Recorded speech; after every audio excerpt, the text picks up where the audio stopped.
Hello guys, welcome to study for goal YouTube channel. आज से हम हिस्ट्री की अपनी दूसरी क्लास की शुरुआत कर रहे हैं।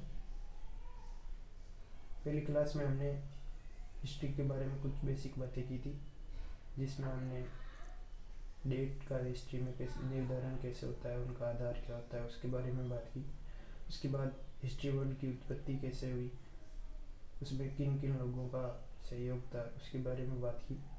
उसके बाद हिस्ट्री एक विषय के रूप में हमारे सामने कैसे उभर के आया, उन चीज़ों का हमने डिस्कस किया।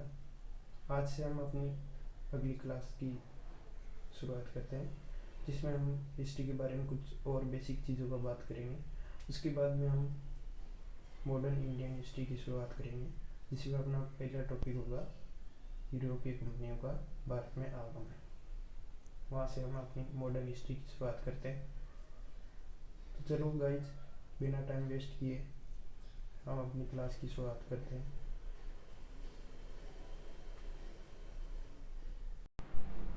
तो देखिए गाइज, हिस्ट्री को हम अध्ययन के रूप में हमारे लिए आसान बनाने के लिए हिस्ट्री को 3 भागों में डिवाइड करते हैं।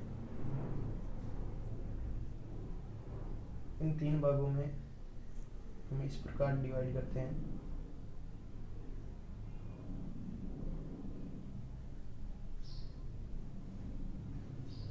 एक पार्ट होता है जिसे हम बोलते हैं प्रागैतिहासिक काल। प्रागैतिहासिक। दूसरा होता है जिसे बोलते हैं आद्य ऐतिहासिक।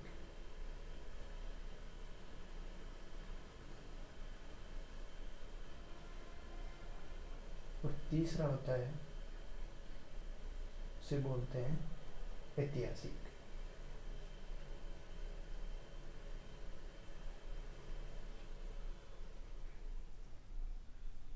प्रागैतिहासिक यानी प्री हिस्ट्री, आद्य ऐतिहासिक यानी प्रोटो हिस्ट्री, और ऐतिहासिक यानी हिस्टोरिक। चलो हम देखते हैं कि इन चीज़ों का हमने डिसाइड कैसे किया। प्रागैतिहासिक क्या होता है, आद्य ऐतिहासिक क्या होता है और ऐतिहासिक क्या होता है। तो दोस्तों, प्रागैतिहासिक काल उस काल को बोलते हैं, प्रागैतिहासिक काल में हम टाइम के हिसाब से डिसाइड करते हैं। इसमें हम उन चीज़ों को इंक्लूड करते हैं जब हमारे पास में ना तो कोई लिखने के लिए लिपि थी। लिपि बोले तो किसी भी भाषा को लिखने का जो माध्यम होता है उसे हम लिपि बोलते हैं। जैसे हिंदी को हम देवनागरी में लिखते हैं,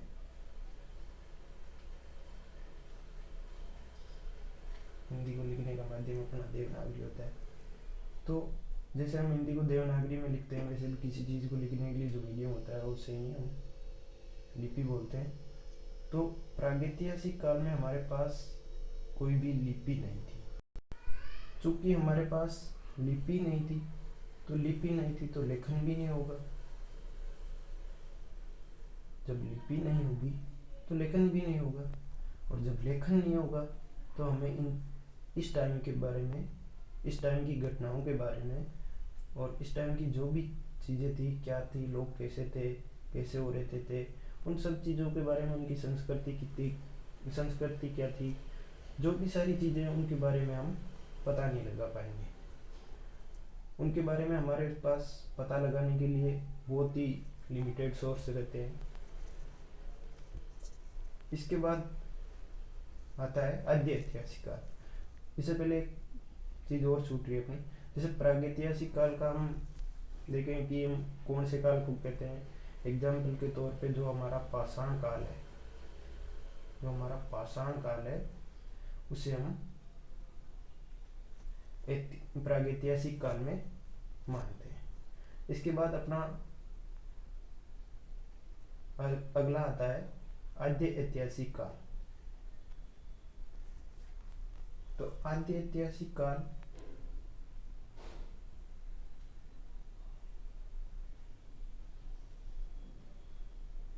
आद्य ऐतिहासिक काल में क्या था कि हमारे पास लिपि तो थी। क्या था? हमारे पास लिपि तो थी, और जब लिपि थी तो हम लेखन भी होता था उस टाइम पे।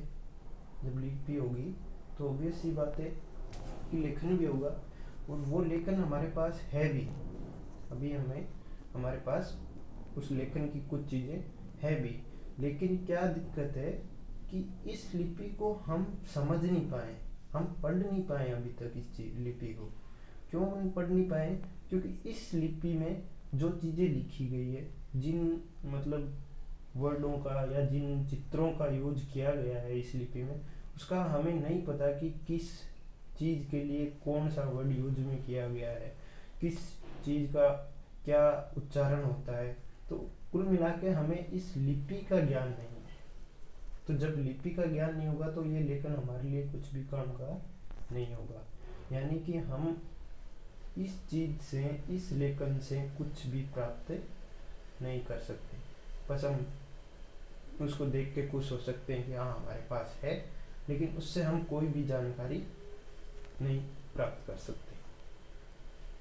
इसके एग्जाम्पल के तौर पे देखें तो हमारे पास जो सिंधु घाटी सभ्यता है, सिंधु घाटी सभ्यता, जो सिंधु घाटी सभ्यता है उसे हम आद्य ऐतिहासिक काल में मानते हैं, यानी प्रोटो हिस्टोरिक काल में मानते हैं, उसे प्रोटो हिस्ट्री बोलते हैं। सिंधु घाटी सभ्यता में जैसे कि हमें पता है उसमें भाव चित्रात्मक लिपि का यूज हुआ है। भाव चित्रात्मक जो दाएं से बाएं की ओर लिखी जाती है, ये चीज़ें हम एंशिएंट हिस्ट्री की जब क्लासें होंगी हम उसमें पढ़ेंगे, लेकिन फिलहाल जानकारी के लिए बता देता हूँ। भाव चित्रात्मक लिपि का यूज हुआ और उसे दाएं से बाएं की ओर लिखते थे, लेकिन उसे हम अभी तक पढ़ नहीं पाए। चलो भाई, इसके बाद हम बात करते हैं ऐतिहासिक काल।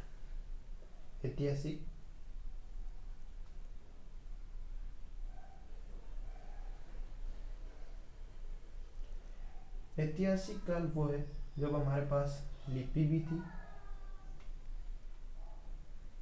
और हम उस लिपि को पढ़ भी सकते हैं। हमने उस लिपि का अध्ययन भी किया है, इस वजह से उस टाइम पे जो भी चीज़ें लिखी गई थी, जो भी जानकारी हमारे पास उपलब्ध है, उस चीज़ को हमने पढ़ा, समझा और पता लगा है कि उस टाइम पे लोग कैसे रहते थे, उनकी संस्कृति क्या थी, उनके रीति रिवाज क्या थे। तो उन सब के बारे में हम जानकारी हासिल कर सकते हैं। ऐतिहासिक काल की शुरुआत होती है, हम मानते हैं इतिहास के हिसाब से 612 BC।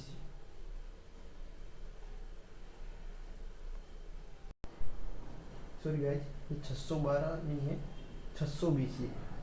क्या है? 600 BC। तो ऐतिहासिक काल की शुरुआत होती है 600 BC से। इसके बाद ऐतिहासिक काल को अगर हम 3 बार पार्ट में डिवाइड करते हैं। पहला है प्राचीन इतिहास, दूसरा है मध्यकालीन, और उसके बाद आधुनिक।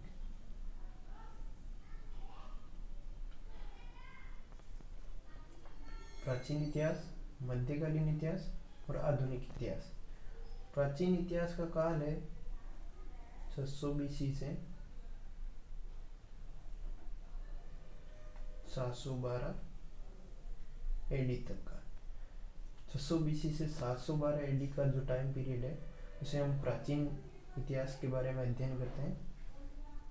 उसके बाद 712 से 1707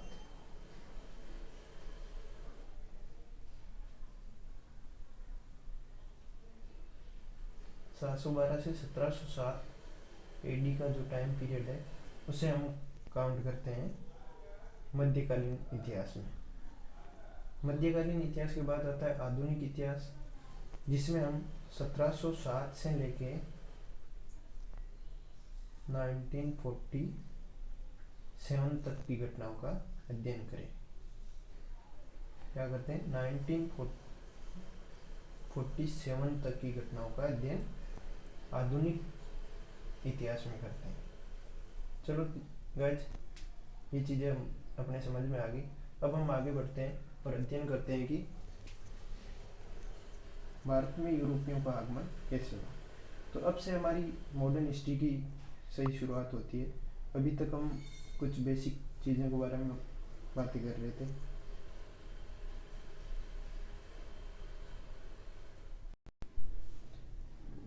तो भारत में यूरोपियों के आगमन की शुरुआत सबसे पहले होती है पुर्तगालियों से। सबसे पहले कहाँ से शुरुआत होती है? पुर्तगालियों से।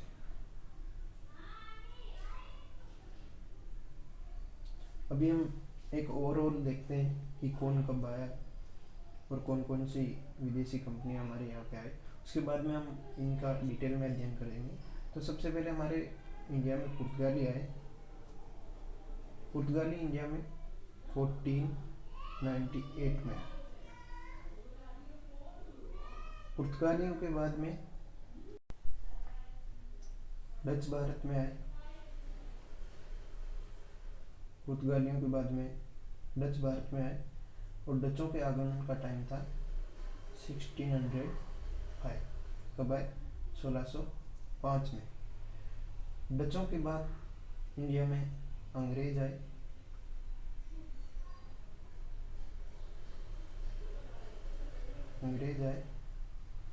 अंग्रेजों का आने का टाइम था 1608। अंग्रेजों के बाद में डेनिस आए और सबसे लास्ट में आए फ्रांसीसी। कौन आए? फ्रांसीसी।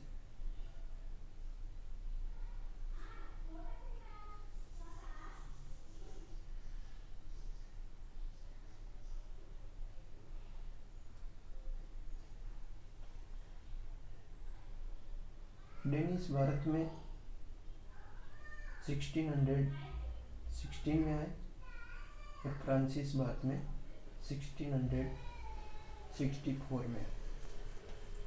तो ये यूरोपियों के भारत में आगमन का क्रम था। सबसे पहले पुर्तगाली, उसके बाद डच, उसके बाद अंग्रेज, उसके बाद डेनिस और सबसे लास्ट में फ्रांसीसी। तो ये क्रम दोस्तों कई बार परीक्षा में है, जैसे पूछ लेते हैं कि ऑप्शन देख के कि यूरोपीय कंपनियों का भारत में आगमन का सही क्रम क्या है। तो इस चीज़ को हमें याद रखना है कि सबसे पहले पुर्तगाली, फिर डच, फिर अंग्रेज, फिर डेनिस और सबसे लास्ट में फ्रांसीसी।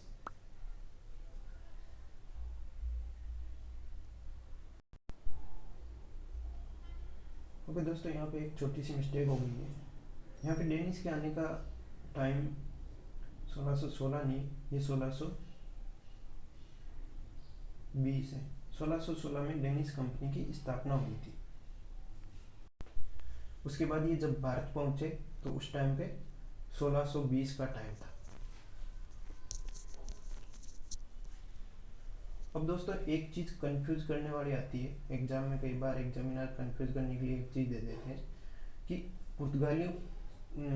यूरोपियों के आगमन का क्रम तो ये था, पर ऐसा तो है नहीं कि ये कंपनियां यहाँ इंडिया में ही स्थापित हुई थी।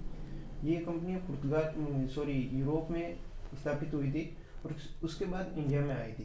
तो कई बार हमें इंडिया में आने का क्रम ना पूछ के इनकी स्थापना का क्रम पूछ लेते हैं कि कौन सी कंपनी कब स्थापित हुई या यूरोपीय कंपनियों की स्थापना का क्रम क्या है। तो वैसे तो लगभग ये सेम ही है, एक छोटा सा डिफरेंस आता है। जैसा कि अभी हमने देखा, सबसे पहले पुर्तगाली आई, तो सबसे पहले पुर्तगाली कंपनी की स्थापना हुई। इसकी स्थापना भी 1498 में सेम है। उसके बाद यहाँ पे इंडिया में आने का क्रम डचों का था। आने में पहले डच आए थे, लेकिन स्थापना में ब्रिटिश कंपनी की स्थापना पहले हुई, यानी ईस्ट इंडिया कंपनी की स्थापना पहले हुई थी। ईस्ट इंडिया कंपनी की स्थापना 1600 में हो गई थी, लेकिन ये इंडिया में 1608 में आए थे। 1608 में आए थे, जबकि जो डच थे उसकी कंपनी की स्थापना तो 1602 में हुई थी, लेकिन वो 1605 में ही इंडिया में आ गए थे। तो ये थोड़ा सा यहाँ पे डिफरेंस आता है कि ब्रिटिश ईस्ट इंडिया कंपनी की स्थापना पहले हुई, लेकिन डच भारत में पहले आए। इसके बाद का क्रम सेम है। इसके बाद डेनिश कंपनी की स्थापना हुई। इसकी स्थापना 1616 में हुई। और उसके बाद फ्रांसीसी, तो फ्रांसीसी ईस्ट इंडिया कंपनी की स्थापना 1664 में हुई थी। अच्छा दोस्तों, हमने इससे पहले स्लाइड में जो बात की थी कि फ्रांसीसी इंडिया में कब आए, तो वहाँ पे भी हमने इसकी स्थापना का टाइम बता दिया था। स्थापना इसकी 1664 में हुई थी, लेकिन ये इंडिया में 1668 में आए थे, 4 साल बाद 1668 में। तो इसकी स्थापना 64 में हुई, जबकि ये इंडिया में 1668 में पहुंचे थे। तो ये इनके स्थापना का क्रम है। सबसे पहले पुर्तगाली, उसके बाद ब्रिटिश, उसके बाद डच, उसके बाद डेनिश और सबसे लास्ट में फ्रांसीस। यहाँ पे बस इन दो में थोड़ा डिफरेंस है कि डच कंपनी स्थापित बाद में हुई, इंडिया में पहले। बस यही डिफरेंस है, बाकी सारी चीज़ें सेम है। तो इस चीज़ का ध्यान रखना है हमें। अब इसके बारे में कोई भी चीज़ गलत नहीं होनी चाहिए, कोई भी क्वेश्चन एग्जाम में गलत नहीं होना चाहिए। तो चलो अब हम आगे बढ़ते हैं। क्योंकि यूरोपीय कंपनियां भारत में आई, तो उन्होंने क्या किया, सबसे पहले यहाँ पे आके व्यापार के लिए कंपनियों की स्थापना की शुरुआत की। क्या की? कंपनियां बनानी शुरू की। कंपनियों से अपना मतलब आज की कंपनियों से नहीं है। जैसा कि आज की कंपनियों में अपने प्रोडक्ट का मैन्युफैक्चर होता है, तो वो मैन्युफैक्चर करने से मतलब नहीं है। कंपनियों का मतलब है कि एक ऐसी जगह जहाँ पे ये इंपोर्ट या एक्सपोर्ट करने वाले सामान का स्टोर कर सके। तो ये एक तरह से अपनी लैंग्वेज में बोले तो गोदाम का काम करती थी। उसी को हम क्या बोलते थे, कंपनी के नाम से बोलते थे। वेयर हाउस थे एक तरह से। क्या थे? Warehouse.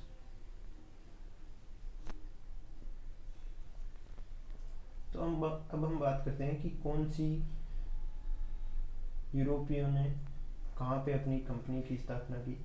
तो सबसे पहले चलो हम बात करते हैं कि पुर्तगाली।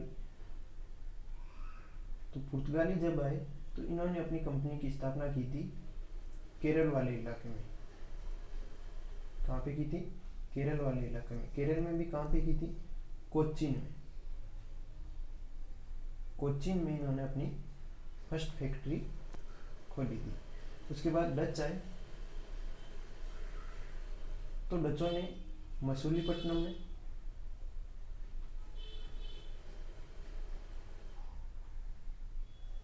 मसूलीपट्टनम में अपनी फर्स्ट फैक्ट्री खोली। उसके बाद अंग्रेज आए।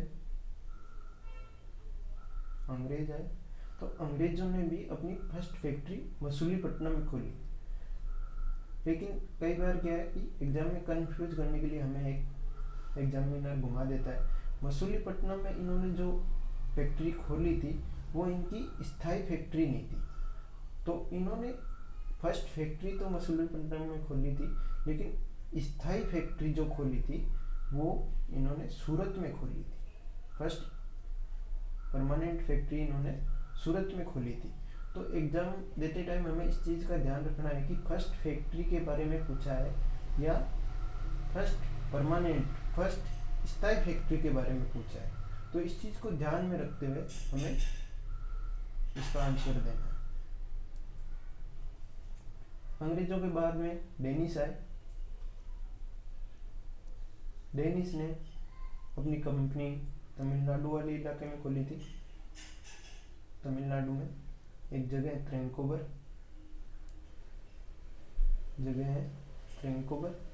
ट्रैंकोबर नामक जगह पे इन्होंने अपनी कंपनी की स्थापना की थी। और सबसे लास्ट में फ्रांसीसी आए। तो फ्रांसीसियों ने सूरत यानी गुजरात वाले इलाके में अपनी फर्स्ट फैक्ट्री की स्थापना की। तो चलो एक बार हम इन चीज़ों को रिवाइज कर लेते हैं पीपीटी से।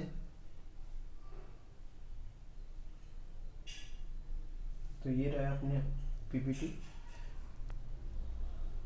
उसमें हमने बात की थी हिस्ट्री के 3 पार्ट में डिवाइड करते हैं, प्रागैतिहासिक काल, आद्य ऐतिहासिक काल और ऐतिहासिक काल। प्रागैतिहासिक काल में ना तो लिपि है, और लिपि नहीं होगी तो ऑब्वियस सी बात है लेखन होने का कोई चांस ही नहीं है। इसका एग्जाम्पल है पाषाण काल। उसके बाद आद्य ऐतिहासिक काल में लिपि है लेकिन उसे पढ़ा नहीं जा सकता, इसका एग्जाम्पल है सिंधु घाटी सभ्यता। उसके बाद ऐतिहासिक काल में लिपि है और उसे पढ़ा भी जा सकता है। अगेन ऐतिहासिक काल को 3 पार्ट में डिवाइड करते हैं, प्राचीन इतिहास 600 BC से 712 AD। उसके बाद मध्यकालीन इतिहास 712 AD से 1707 AD। उसके बाद आधुनिक इतिहास 1707 से 1947 के बीच में।